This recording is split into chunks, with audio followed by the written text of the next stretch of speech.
Sa mga OFW na may karamdaman o may sakit at gustong umuwi, ay pwede po kayong magpagamot sa OFW Hospital. No? Libre po yan sa lahat ng OFW, pero dapat ay active member ka. So, kailangan po ay bayaran mo yung OWA membership mo.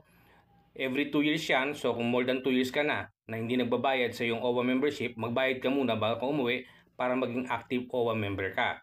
Ang mga OFW may mga insurance naman yan usually, no?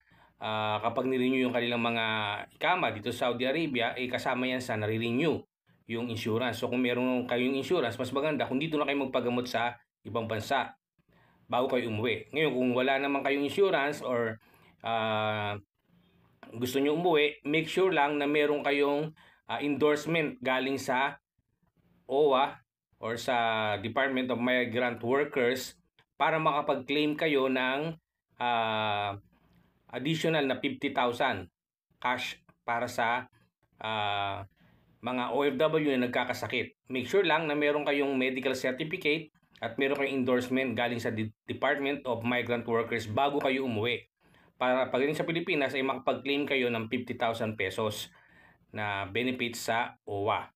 Ngayon, pagdating sa Pilipinas, meron tayong hospital doon, libre po yun. Wala kayong babayaran ang mga OFW at yung kanilang pamilya as long as active OWA member ka. So, tandaan nyo po ay dapat ay active OWA member kayo bago kayo umuwi para at least walang maging problema. At mura lang naman yun, $25 lang o mayigit magkano, 1,500 lang yata pero sa peso sa piso pera sa Pilipinas, no? So mura lang compared naman sa magagastos mo sa pagpapa-hospital. So sa mga kasama nating mga OFW, make sure na active yung inyong OWA membership. Every 2 years po yan, bayaran natin.